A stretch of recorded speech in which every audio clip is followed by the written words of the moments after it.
Danny and Sandy outfits at a malt shop. They didn't tell us they were going to do that at all, and it was just, you know, what you get. It's kind of too bad because you could have taken Absolutely, I advantage put of on that. a leather jacket, you know, Yeah. and done something with it. But Yeah, they just, you could have taken I think advantage they of had their hands full or didn't want to guarantee it or something, you know. I'm actually surprised they did it. Yeah, me But, too. you know. But it was great. How were they? Were they great? Oh, they had wonderful. Oh, great. Okay. Great. Well, at least you didn't have to go out there and do a whole lot of sweating and stuff this time. I noticed there was not a lot of physical activity from Scott in this film. No, which was somewhat frustrating for me because I do like to, you know, get dirty out there. So I had my opening sequence, and I killed myself trying to make that as dirty and sweaty as I could, and real as I could. But no, it's hard to sit back and watch the other guys playing.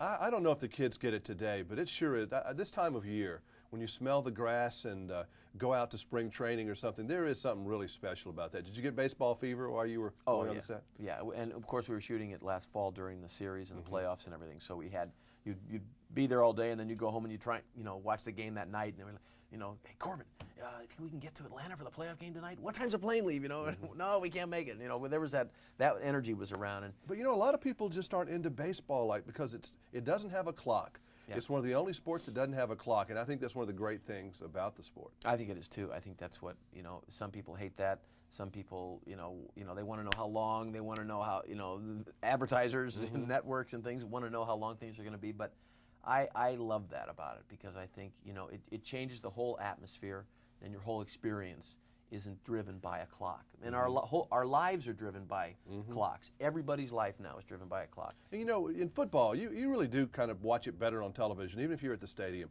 Baseball, there really isn't an awful seat. I can go up to the top of Yankee Stadium and get just about as much interest as I can sitting behind home plate. Yeah, and when you're up at the top of Yankee Stadium and you're looking down and you think that ball's going to go out, you know, it's just, you're looking down on it and you're going, go, go, go, go, go. You know, it's just cool. Yeah, it is. I just don't know if everybody appreciates that like they used to. Well, I think that there's been somewhat of a decline, obviously, and they had some problems with the strikes and things, but I think baseball's coming back, and I think it's going to come back in a good way, and hopefully we'll be a part of that.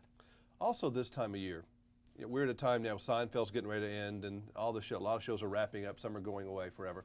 What's it like when you're on the last couple of shows, or you don't even know sometimes you're on the last couple of shows, but is it weird when you leave a family like that you've been with for a while? Yeah, it is. It is. Usually, I mean, you hope that you're leaving on good notes, you know. When things are bad, you can't wait to get out, you know. You're counting the seconds. But I've had a lot of really great experiences, and this movie certainly was one, and I've left a series at the end, you know. It's very difficult because you spend, when you realize how much time you spend with those people, they are, you know, your life in certain ways. I mean, you're with them more than anybody else. I think one thing the fans don't understand about the concept, you were in Quantum Leap for 5 years? 4.5, yeah. Is that some people spend their whole time saying when they're going to leave the show. You know, even though the fans like it, they don't understand that. What's that all about?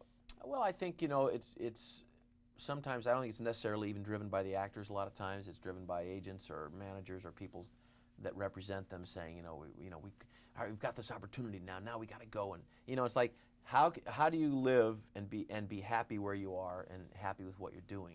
And so often, and it's not just in this business, but people are like, okay, well, I had a really big score there, and I sold that huge ad thing, so now I got to go. I'm going to get my resume out to that other company because they're going to want me now. And that culturally has been really developing in the last few years. So for me, as I'm getting older now, it's like, you know what, try and enjoy the experience that you're in, and not be, looking, over. It's like there's a whole thing out here about Hollywood parties.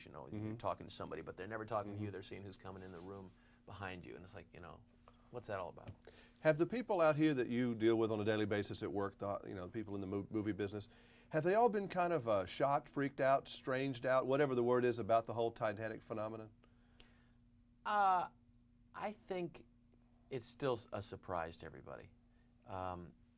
I think, I see it from all different places. I have a 14-year-old daughter, and she's seen it, I don't know, 4 or 5 times now. I bet she has Leo mania, doesn't she? Yeah, and all of her friends, and that's pretty amazing. And it's extending to renting all of his other movies. Right. It's like, we just, what'd you do yesterday? Oh, we just saw the movie. It's just like Beatlemania. Yeah. My 12-year-old has it. Yeah. Just as bad as the girls were, and even the guys. Yeah. To some degree. And so that part of it is phenomenal, and the whole, how it's going to affect the industry, I don't know. I think it's probably just a one-shot deal. Think we'll see more romance maybe, or more simpler type of things? I don't think so. No? I think, you know, you'll still, Hollywood will pay lip service to it for a while and say, well, this is what we need, you know, or, you know, this is, but, you know, how many movies came after Forrest Gump? You know, it's like, oh, this is this kind of movie. And people talk about it, but it doesn't happen. You know, everybody wants to do their own thing. Well, this is a movie families can see. Absolutely. Yeah, and nothing wrong with it that. has some nice messages in it, I think, about athletes and sports and good choices and guiding people, and yet at the same time it's very funny and zany in some of the old major league traditional stuff, and yet it stands on its own. I like that. All right, nice seeing you again. You All too. right, thank you. Pleasure. Thanks, Jimmy. All right.